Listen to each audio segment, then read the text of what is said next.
Hello everyone, and this is Kenzie Wonderdrift broadcasting today's Female Dota 2 Southeast Asian League Season 5 action. It's Venko Fitore Aphrodite versus WAFU Gaming Queens, and this will serve as game number 2 of the action. Well, game number 1, I wasn't able to watch it, and someone else was broadcasting the match, and Venko Fitore took over WAFU Gaming Queens and showed them how it feels like to play some Dota 2 action, gave them a lesson for them to learn and to gobble up. So let's look at the two players for Venko Fitore. We have Violet, Kathy, Jessie, Lychee, and Maudie for WAFU Gaming Queens. We have Iwio, Sush, May, Miss K, and Toti. And of course, let's see, Venko Fitore, they represent they are the pride of Indonesia, and they're going against WAFU Gaming Queens, who are the pride of the Philippines. So Venko Fitore as the Radiant, with WAFU Gaming Queens as a Dire. So let's look at the two bans for both teams. For Venko Fitore, Necrophos, which I oftentimes see in the ban list in this sort of tournament, and I understand why. It's the laning phase that offers a nightmare for any team. I mean, well, there's a hard stopper aura, and you certainly would not like to deal with that, especially if you have a hard carry who's on lane with the Necrophos. And the sort of sustainability that Necrophos possesses with the Ghost Shroud, that's not easy to kill. Then they ban another common hero, which is Sand King. That's sort of normally deployed at position 4. You certainly do not like to encounter the stun and that AoE damage from the epicenter.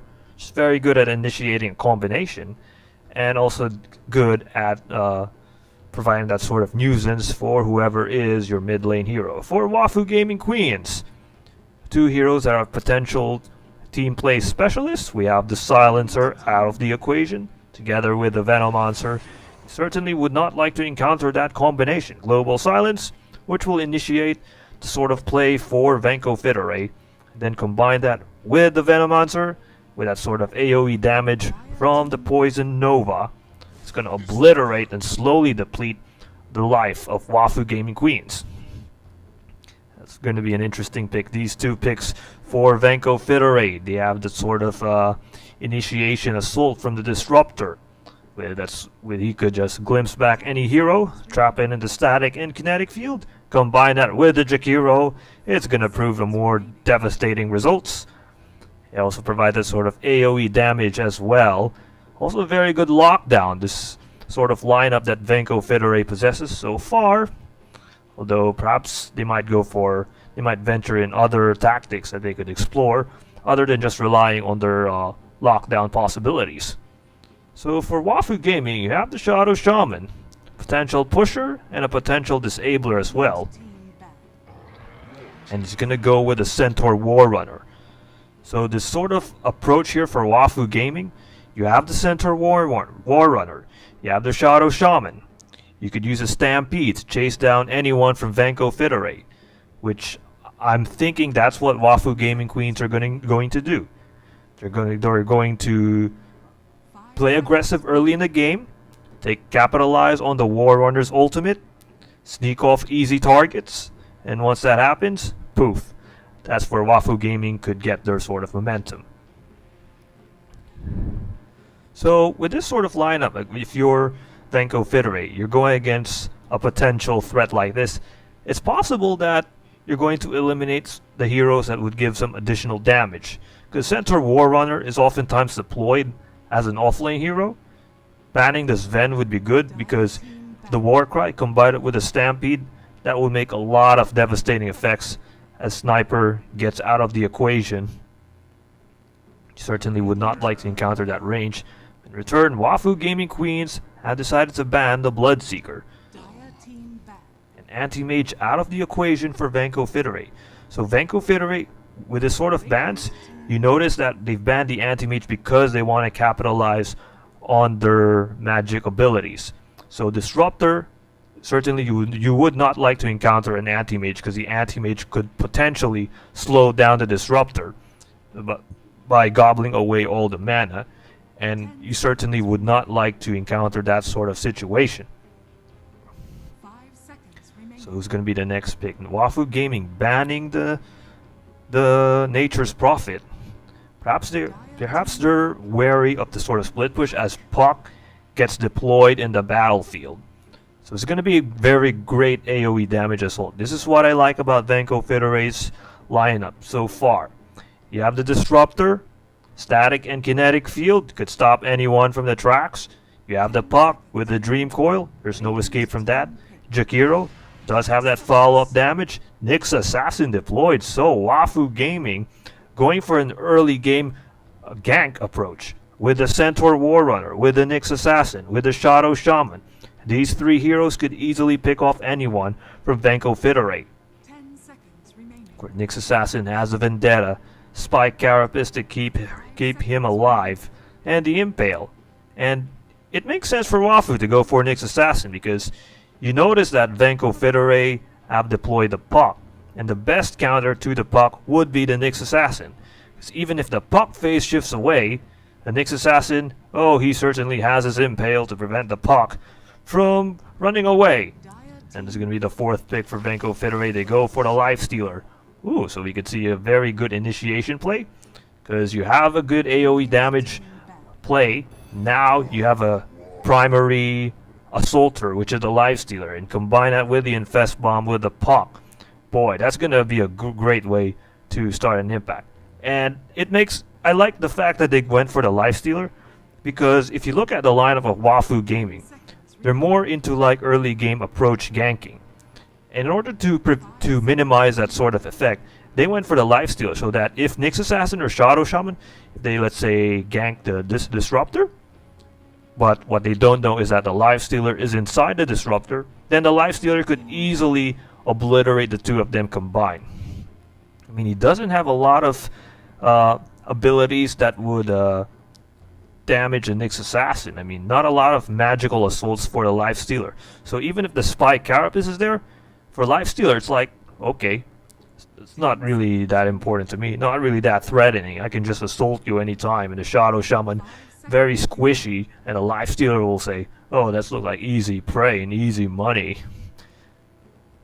Now Venko Fitore banning the Juggernaut, which, well, of course they are wary for that sort of countermeasures to their game plan, because the Juggernaut could easily sneak out. He could easily sneak out. For example, all the combinations of the Puck, Disruptor, Jakiro have been deployed. The Juggernaut could come out of nowhere and surprise everyone with the Ominous Lash. And he does actually work well with the Centaur Warrunner. They could chase down potential targets. Now WAFU Gaming Queens opted for Arc Warden and Terrorblade. 5 seconds remaining. So you have two high damage dealers. And Arc Warden very good at slowing down the opposition. So whoever is the mid laner for Venko Fitore, you certainly will have to encounter the Arc Warden. It could be the Puck. Now Arc Warden could slow down the Puck because of those kinetic links, the static links that he creates. So let's see who's going to be the last pick for Venko Fitore. Actually, not static links for Arc Warden, but I think it's called a Static Wraith. Yeah, Static Wraith, which could potentially, yeah, it's also useful to try and slow down the Lifestealer in a team fight. Because, for example, if the Lifestealer capitalizes on all his abilities, then Arc Warden will go for the counter attack. And there's the Terrorblade with a Sunder in order to slow down the Lifestealer, and Monkey King gets chosen. So chances are Puck might go for off lane, and then Monkey King at mid. So it's going to be a Monkey King versus Arc Warden matchup at mid, which is very interesting. Because you have Arc Warden who could slow you down, especially the most non-mobile of all heroes. Monkey King is very mobile, especially once he has a second skill set. But here's the thing, the second skill of Monkey King can only be activated if he's not damaged.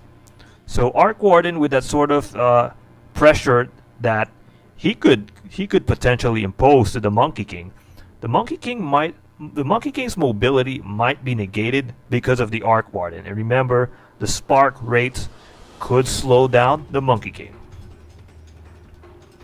So, ladies and gentlemen, let the games begin. It's Game 2 action. Venko Fitore versus WAFU Gaming. Alright, let's see. Okay, so let's introduce the two teams. I mean, their players and their sort of heroes that they play. Here's what we have for Venko Fitore. Violet as a disruptor. Then we have Kathy as a lifestealer. We have Jesse as a Jakiro. Lychee as the Monkey King. And who's in the top lane? It's Morty as the off-lane Puck. For WAFU Gaming, you have Ewil as a Centaur Warrunner. You have Sush as an Ix.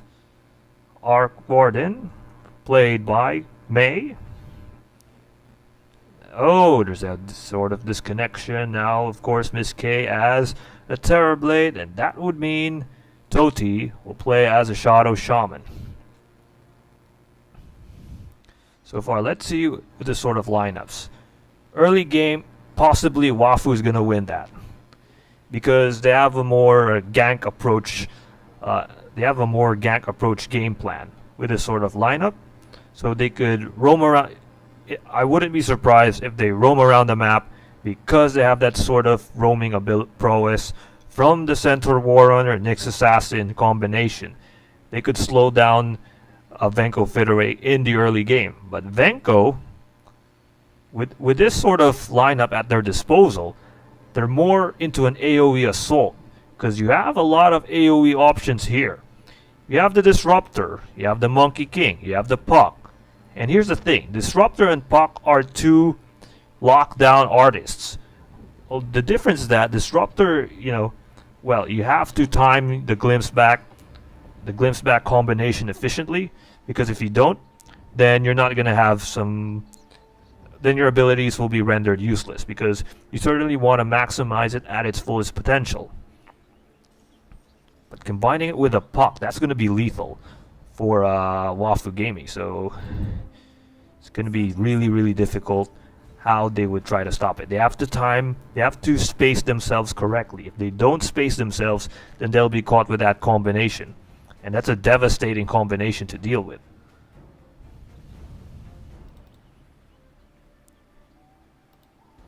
So let's look at this. So Monkey King has disconnected with the game, so there seems to be a problem with the connections for these two teams. So far, I'm not seeing, in this early game, I'm not seeing any aggressive bounty assaults. So we have Lychee already well secured with Jesse. Body also trying to provide that sort of high ground defense. We have the Centaur Warrunner as the off lane, being played by Ewil. The Miss K and Sush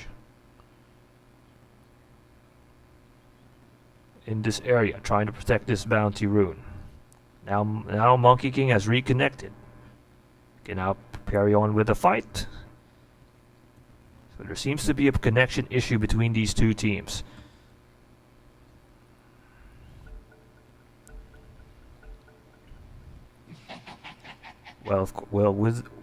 So far, like what I said earlier, there's no early game assaults yet. Like I thought WAFU would go very aggressive here, because like what I said, if you look at the lineup that they possess, they could instantly go for a really, really aggressive approach. Now we're going to see a tri-lane in the top lane, so it's going to be interesting how it's going to pan out. Now Puck is very mobile. You could survive in that. Now the mid lane is a dual approach. It's Lychee versus May. Actually not a dual approach, as Violet is going to go in the bottom lane. Now Kathy and Queen. Wheel. It's going to be Lifestealer versus Centaur Warrunner matchup. It's going to be a very... Well, in terms of matchup, these are two tanky heroes. I'm referring to the Centaur Warrunner and the lifestealer. Of course, a sort of range from Mei providing a nuisance to Lychee, and early in the game, this could pay dividends for WAFU. Now Modi, how could she survive this? I mean, she does have the sort of mobility, but with Toti, who could potentially lock Modi down, it could be a major issue here for Venko Fitore. So Modi has to be careful. There's the shackles in there. There's the impale. Modi, can you run away? First blood declared there by Sush. Sush gathers it as Modi goes down. And that's what I'm talking about early. You see, yes, Puck has a mobility, but with that Shadow Shaman there, combine that with the Nyx Assassin. And remember what I said earlier during the draft phase, Puck doesn't have that sort of mobility to deal with the Nyx Assassin. The Nyx Assassin is one of the perfect counters to the Puck. So the Puck has to sustain himself, as we could see here. Iwheel gonna get assaulted. Iwheel, can you run away? Iwheel, let's see. Oh, okay, let's see if you can run away from that. But there's a teleportation activated. There's no stun. Jesse wasn't paying attention to the detail right there. Of course, that could have been a crucial kill for Venko Fitore. If they get that Centaur War Runner, then that would be good news, especially knowing that you want to give space for the Lifestealer to farm well, which is happening, but you want to give him additional gold. And a kill on the Centaur War Runner will give that sort of gold momentum for the Lifestealer. Now you can see here Toti doing her job, pressuring the creep camps. Here's Modi trying to knock on the doorstep. But Modi very hesitant, knowing that these two heroes, the Shadow Shaman and the Nyx Assassin, could slow her down. Now so far the Centaur War Runner doing a bit okay. He's already constantly pressuring Jess. But he has to be cautious. Remember, Centaur War Runner, compared to the Puck, doesn't have that sort of mobility. Mei might go down, but no. Lychee, being very aggressive in there, gets assaulted by Mei and the tower. Very careless and reckless. I mean, I understand why, but no, in return, Iwheel gets obliterated to shreds. And I think Iwheel paid the price there for being very aggressive on Jesse. That, of course, remember, Centaur War Runner, compared to the Puck, doesn't have that sort of additional mobility. The only way for him to be mobile is if he has his ultimate, as Lychee's going to get slowed down here. Lychee, can you run away? There's a Spark Wraith. Lychee might go down. No, he doesn't. But here comes the reinforcements. Here's Toti coming to the rescue. Lychee, can you run away? He hides through the tree lines. And certainly not a good way to survive. But there's a stun from Iwheel. Iwheel could potentially run away here. I mean, the only option for the Centaur War Runner to run away is through the stun and the Stampede, but the Stampede is not yet set, so the only option for him to survive is the stun. And with the Disruptor in the bottom lane, it's gonna slow things down for the Centaur War Runner, and that's why Toti is forced to shift in the bottom lane. Look who he found there. It's Violet trying to use a kinetic field to protect her, and she does manage to live and tell her own tale of survival. As you can see, Queen Mei getting pressed on there. Now there's a stun from Lychee. Queen Mei trying to activate the Spark Wraith to protect herself, and so far it has managed to protect her. So Lychee doing a bit okay in the mid lane. I was expecting she's going to struggle with the range from Mei and that sort of pressure provided that by those raids. So far, she's doing a bit okay. I mean, I think it's a third skill, the Jingu Mastery, that's keeping her alive. I mean, she did capitalize on her third passive skill to neglect Mei's progress. Now Iwheel, well, of course she's gonna get pressed on here. But of course, like what I said earlier, she has to be cautious. I mean, she's a bit okay in the last hits in the nice department. Although Modi here is already getting outplayed by Miss K, and you have to commend both Sush and Toti for providing that space for Miss K. Miss K needs this space to get all the items needed. And you certainly want to sustain yourself with Kathy, because Kathy could be a potential threat in the late game. And the best way to slow her down is when the Sunder is activated and doing the sort of damage. Lychee's gonna get slowed down there. Remember, May has the ultimate. Lychee forced to run away, but the slow from the spark rates. There's the boundless strike. Lychee, can you run away? Tries to heal herself. She's gonna get slowed down in there. And she does manage to keep herself through the skin of her teeth. Nearly died. But no, she manages to live. But with Lychee retreating, that gives space for Queen May to push the mid lane. But she has to be cautious. Oh, the spark rates find someone, and look who it found. It's Violet, roaming around the map, but here's the smoke gang. Oh, Queen May, you gotta be cautious. He gets caught in there by the Jakiro, and the glimpse back into the kinetic field. Can Queen May run away? May gets killed by the boundless strike. Lychee gets a certain momentum booster right there. All thanks to his two teammates, Violet and Jessie. Now they're going to shift their attention in the bottom lane, potentially in the bottom lane, as Ewil gets pressed on, slowed by Kathy. Now Ewil, can you run away? Does she have the stun? She does manage to live and tell her tale.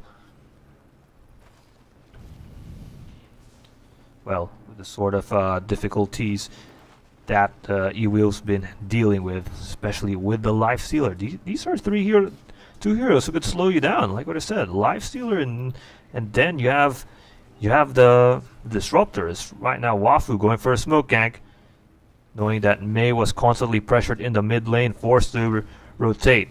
Lychee is the ideal target, but Lychee, oh, the timing of the smoke gank was off, but there was an Hex from Lychee combined with the Shackles and an Impale. Queen May gets a revenge kill on Lychee. So it certainly is a matter of how these two supports for both teams are going to rotate. So far, it's the rotations that are getting kills on the mid lane heroes. Now Miss K still having the momentum, 47 to 17 in the last hits and denies department, compared to Maudie. As right now, you could see a potential gank in the top lane, especially Sush might catch Maudie off guard, but we're not gonna see it there. Now Queen May getting assaulted by Lychee. Nothing else is going to happen. Though with that double damage rune. Oh, look at this. Queen May very aggressive because she has the double damage rune, but she's gonna pay for her life. Will she run away and live her tail? No, she doesn't. She just instead gets obliterated and wrecked apart by this roaming support. So the two teams relying a lot on these rotations. And it's going to give space for their hard carries like Miss K in the top lane and Kathy in the bottom lane. So it's all boiling up to them if they can handle this sort of pressure from the rotating supports. But what I like about this is that, as you can see here, Ewil forced to use the Stampede to run away, but why is she running back? Why is Ewil doing that? Oh, she's just there to stun. She might get a kill on Kathy, and that's a huge kill for Ewil on Kathy. Wow, that's a great momentum boost. Miss K has never died in this game, whereas Kathy has already died. So with that sort of statistic, that could give a slight advantage for Team WAFU Gaming, because they slow down the hard carry as Lychee's going to get pressed on there. There's a boundless strike to keep her alive, nearly obliterated. Oh, she just forced to hide in the tree lines, and this Arc Warden already a nuisance. But the last hits in Denies department slowly going in favor of May in the mid lane. But compare the two carries, Kathy, the sort of pressure caused by Ewil. I mean, Ewil's done a good job in just charging further forward, even though she's forced to deal with a difficult situation against three heroes who could slow you down. Now Miss K is having, well, she's having a game of Farmville in the top lane. 64 to 18 is her stat line. And that's pretty good news, because as you can see here, oh my goodness gracious, who gets caught? It's Maudie. And look, he was got backstabbed, but it's revenge. It's the revenge as Jessie gets a kill on Ewil, but Lychee pays her life on the line. She goes down. But well, the kill on Kill on the center War Runner is pretty huge. Because the fact that she's getting all this momentum. I mean, well, she's not getting all the momentum, but you certainly would like to get your revenge if you're Kathy after what we've seen earlier. But now Miss K already level 7. She's just pushing this tier 1 tower in the top lane. And May already destroyed the tier 1 tower in the mid lane. So far in terms of pressuring the lanes, WAFU has done a pretty good job. I mean, it all boils down with what Miss K is doing together with the roaming supports. You have to commend the supports on the top lane. Because Maudie, as you can see here, is forced to retreat most of the time they encounter. But Miss K might go down. There's a Dream Coil and she's going to go down. Goodbye, Miss K. And that's what you want to see if you're Venko Fitore. You want to minimize Miss K's overall impact. Now Lychee, there, she's going to get impaled out of nowhere. And she's going to get slowed by Queen May. Oh, she's going to go for the Wukong's command and the Boundless Strike. But Queen May with a sort of defensive barrier. But no, the Micro Pyre set by Jessie gets a kill on Lychee. Now Queen May trying to run away. She's trying to get away from Jessie, but she's going to get assaulted by Kathy. Queen May, no, she doesn't TP out, and Jessie activates this. Oh my goodness gracious, it's a one-on-one trade-off. One death on Kathy, the other on the mid lane May. Oh, I thought, of course, the timing of the Jakiro was pretty off there. I mean, the Ice Path was trying to block the way, but it's not hitting anyone. And, well, Ewil tried to protect her teammate with a Stampede. And wasn't able to protect her teammate, though, because, she died. But here, Toadie, she's trapping the wards. And Lychee very hesitant, knowing that she could get easily obliterated by the wards. She's going to time her abilities. Now Toadie, can you run away? Lychee blocking her path. Toadie, there's the shackles. Let's see what happens to Toadie. No way for her to live there. That's a 3-on-1 assault. Top lane wars. It's still a very sustainable matchup for Miss K. Especially knowing that she's leading the last hits and denies department. So let's see what items is she building. This Lifestealer denies a tower, so that's 3 tier 1 towers already getting shredded. So Queen May already with the Hand of Midas. She's gonna go for a Maelstrom that provides more additional attack speed. And it's gonna be very beneficial in pushing the other lanes. And remember, Arc Warden has a strong potential for pushing lanes. That's right now, as you can see here, another smoke gang. But Jessie gets caught out of nowhere. Let's see if Jessie can run away. No, she doesn't, even with a kinetic field set. No way for her to run. And it's what WAFU's relying. They're relying a lot on these smoke gangs, these backstabbing smoke gangs. So far, it's really paid dividends. Now they're going to chase Kathy, but Kathy with the haste rune runs away. But you can see here, Lychee getting caught, Sush getting caught in the middle of nowhere. She gets caught by the kinetic field. But here comes Queen trying to rescue her teammate. Will activates a Mass Serpent Ward. Doesn't get any kill anyway. Now Toadie forced to retreat, activates the shackles. But here comes Queen May trying to protect, provide that sort of additional damage. But of course, it's not going to be too much as Jessie comes into the rescue. There's a static and kinetic field. Wukong's command combined with a Micro Pyre. May gets obliterated. Oh my goodness gracious, that's a work of art there for our team, Venko Fitore. Oh my dearest. But no, while that's happening, look who's pushing in the top lane. Someone please call Miss K. Someone please stop her. She's already having all the momentum needed, and you certainly would not like to deal with that. Now she nearly capitalized on the fact that they could destroy this tier 2 tower. And if that happens, and that's a huge momentum booster. Now Ewil already with a Hood of Defiance. This is gonna provide a sort of team fight advantage. Especially that Centaur Warren could capitalize on that negation of magical damage. And if that becomes a Pipe of Insight, and that's going to be very beneficial for the entire WAFU gaming roster, because you certainly would like to minimize all those impacts caused in, but no, the War Runner Ewil's going to get caught in the middle of no man's land. Forced to activate the Hood of Defiance. Does she have the Stampede? 4 seconds left. She can actually activate it anytime. Let's see. Okay. She's just waiting for the perfect timing. But here comes the smoke pump. Here comes the reinforcements. Kathy is a target. But no, Morty comes into the rescue. Activates the Dream Coil to slow the team down. Oh, I thought it was going to be a great gank on Kathy, but no. Oh, you have to commend. That's right. Now look at see here. We can see a brawl anytime, but now Morty is the target. Morty gets obliterated. Jesse tries to activate the micropyre, but it's going to be too late. But Lychee backstabbing in everywhere from the map. Gets a kill. He gets a kill on Sush. And Todi hiding on the tree lines, trying to protect herself, but it's not going to protect her as she gets easily obliterated. But Miss K capitalizing on the fact that she's not rotating, together with Queen May. So the two important pieces, the one that will provide damage in the late game, have managed to sustain themselves. And that's going to be good news if you're WAFU Gaming, especially if you want to win a late game. I mean, look at this. May has the Maelstrom. She's going to go for a Shadow Blade. That's her next target.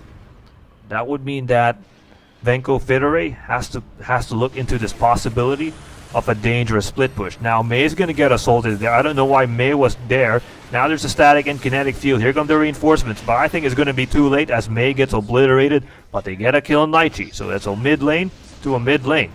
Now you can see here, Jesse activates the ice path. Might get a kill on Sush. She does get a kill on Sush. Todi trying to do the follow-up damage, but it's not too much as Kathy comes from behind. Gets a kill there on Sush. Now here's Eweo, blinks in forward, activates a stun, but Jesse goes for the ice path. But he has the Veil of Discord, gets a kill on the poor Jesse, but she's gonna get slowed down by Kathy. Eweo, can you run away? There's a stun, slowing things down. Now, can she hide through the tree lines, through the forest? Blinks out of danger. Oh, that blink dagger timing was quite perfect. But Morty capitalizing on the absence of Miss K. Now she's going to have all the space needed to push on the top lane. But here comes May. There's a slowdown on Morty. Morty, can you run away? Spark Wraith activated. There's a barrier. Morty. Oh, that was easy for Queen May. And Morty didn't have that sort of backup.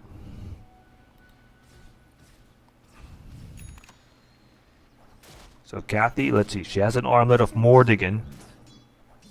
Provide that sort of additional sustainability in team fights, especially if you want to deal with the Arc Warden. The Arc Warden might potentially slow you down. And once he gets, okay, she has already the Shadow Amulet. If she has the Shadow Blade, it could be a great counter initiation option for Team WAFU Gaming.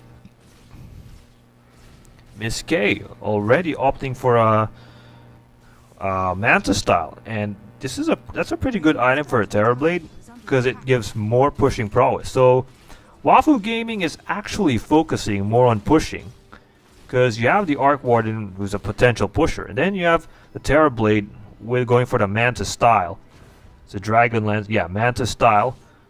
Then combine it with those metamorphotic machines, could pay strong dividends later. Now Eweo together with Toti. So here's what I'm looking at. As Jesse gets caught in the middle of no man's land, there's a Wukong's command to slow things down. And right now, here comes the Impale from Sush, but it's not going to be enough to protect the team. Eweo's going to go down, caught in the micropyre. No chance for her to escape. And this is what I'm seeing for WAFU Gaming. They're relying on the roaming supports to initiate an attack, which does make sense because Nyx Assassin is capable of doing that. And then you have the Shadow Shaman who could slow you down. You could disabling abilities could slowly eat up your life. But the thing is, they're not getting additional follow-up damage in that clash in the jungle. As May gets a kill on Lychee, taking advantage of the fact that she has the Maelstrom and the Shadow Blade, so that gives more damage to her. A Monkey King, well, she has the Shadow Blade, but she doesn't have that sort of additional damage and the sort of resistance against these items from the Arc Warden. Remember, Arc Warden is actually a duplicate hero, especially with the double once it's activated. So as you can see, Jesse forced to use some sentry wards to counteract this measure. Because if you look at WAFU Gaming's approach, they're more like, yeah, we're gonna sneak up in the map. Let's see what happens. And they're just relying on the map strategy. Sush could find a potential target, Under attack. but not now. The target isn't yet set. I wonder what the Monkey King has at her arsenal. Let's see. 2 mithril hammers, so we're gonna expect a desolator from Lychee. It certainly needs that, because if you look at WAFU Gaming, they don't have sustainability as E-Wheel gets caught in the middle of no man's land, but here comes Toti to the rescue. Lychee activates a Wukong's combine it with a static field, and it's a slow Team WAFU down. Toti next on the list. She gets obliterated. It's easy there for Venko Fitore. They get 2 crucial kills. Dire's middle tower is under Oh, I like that execution. That's what you want to be cautious if you're WAFU Gaming. That's what I said early.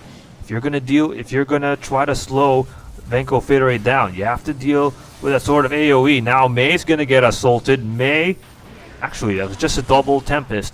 False alarm, but no, the real May is actually pushing the top lane. Everyone's so focused in the mid lane because Venko Fitore has not yet taken an objective, and they finally did so by destroying the tier 1 tower in the mid lane. May forced a retreat. She does have the Shadow Blade, but she has to be cautious. Can she run away? It's going to be a great escape if she does. There's a teleportation scroll, and May lives. That was great there. I mean, the fact that you went loop to loop through the forest is under attack. and say, in your face, I managed to teleport and keep myself alive. Can someone please stop me? Oh, you never time your abilities well. Dire's top I'm tower curious, what has this Life Stealer up to? Well, she does have the Echo Saber, but now Toti get caught in middle of no man's land, and together with it, it's gonna get obliterated. But no, the Glimmer Cape keeps her alive. Now E-Wheel coming to the rescue, blinks in forward together with Sush and May. Here comes Miss K. Finally, I've seen Miss K in a brawl.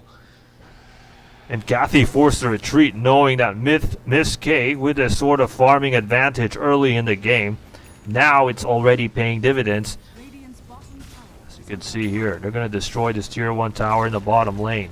Radiant's It's going to bottom be tower is sort of momentum booster. Miss K has the damage items, Dragon Lance, Manta Style for more pushing abilities. You certainly would like to slow that down. I mean, the AoEs could potentially slow down this illusion army from Miss K. As look who gets caught is Jesse, who just activated the Micropyre to create space. Now WAFU forced to retreat yet. They're not yet going to assault. But May gets caught in the middle of no man's land, but that could be a Tempest double. Yeah, it's a Tempest double. That's just nothing. And look at this, May with a sort of damage with a Tempest double. But the real May is caught.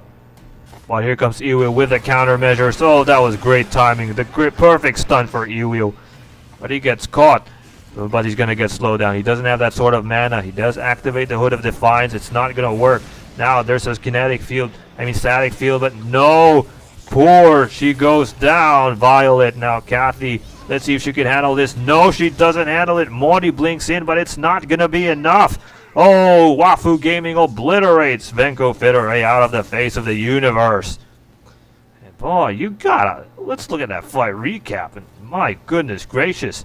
If you look at what happened there, I mean, it all starts with E-Wheel with a countermeasure. She just blinked in further forward, and boy, it was really, really useful in eliminating any potential threat for Venko Fitore. She just blinked in, and then the timing of the static field from Violet wasn't really on par because it wasn't able to catch anyone, and she didn't activate the kinetic field to slow things down. And Queen May with a sort of free hitting advantage.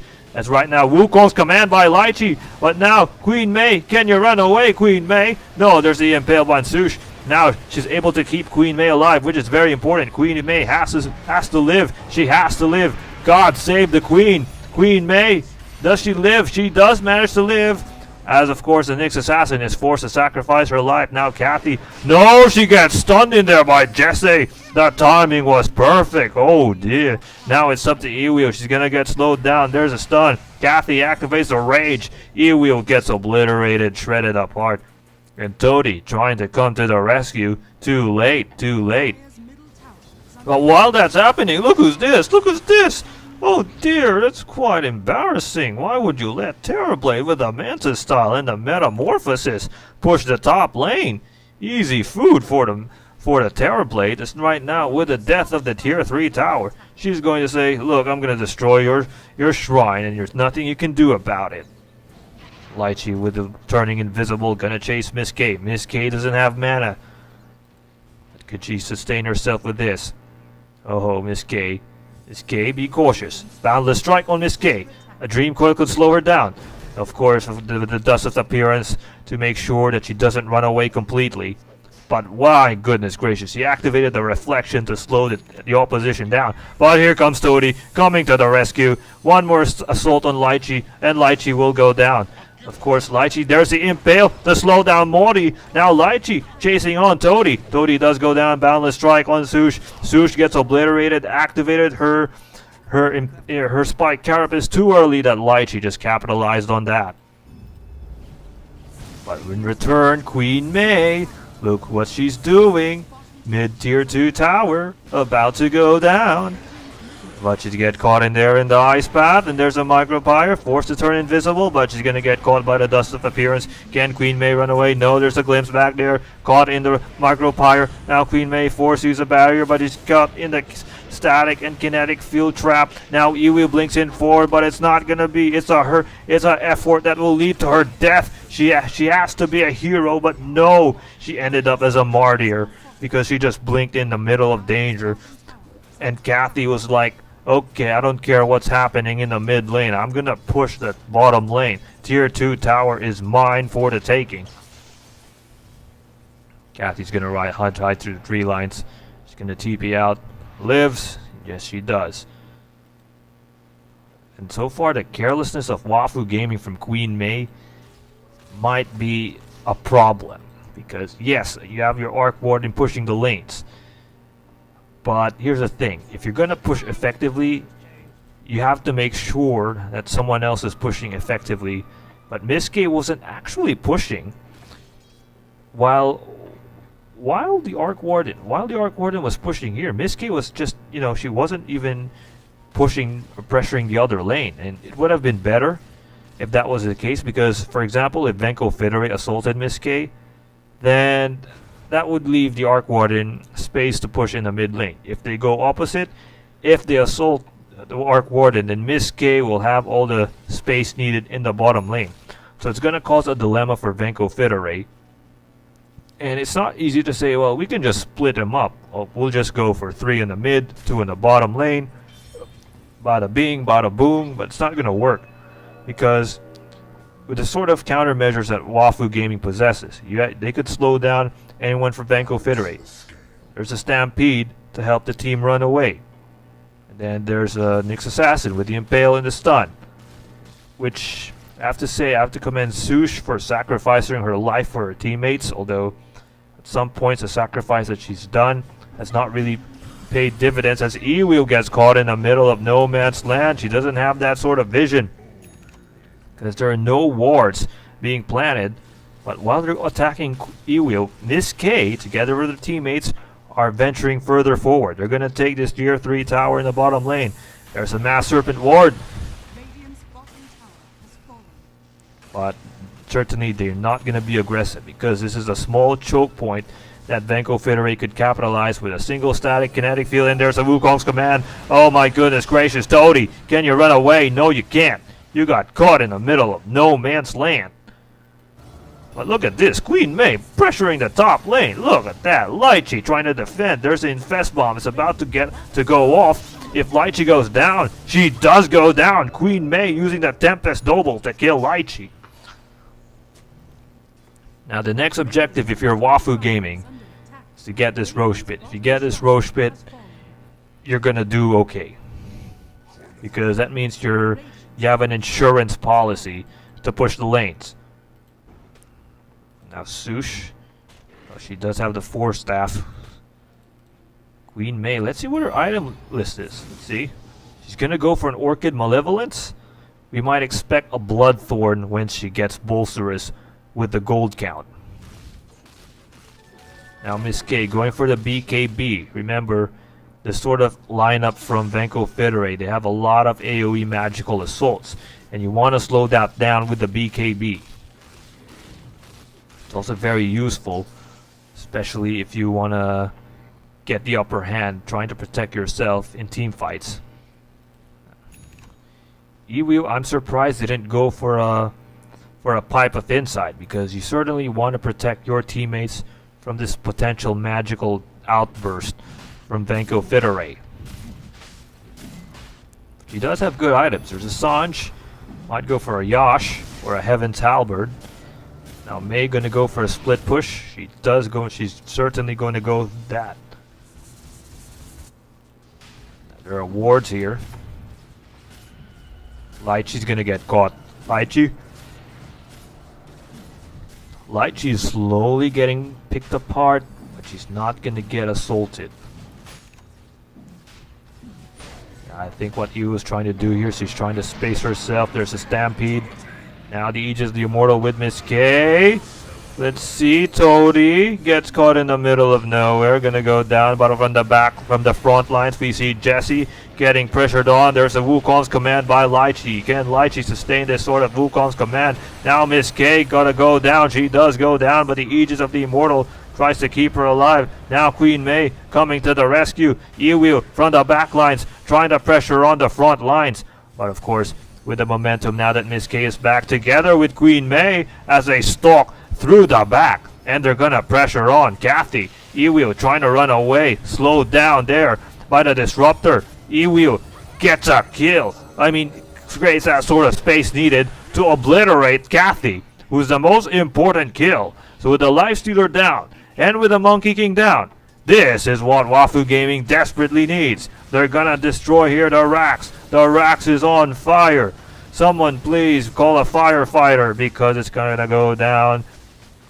And even with that Glyph of Fortification, it's not gonna do anything. And boom, it goes down.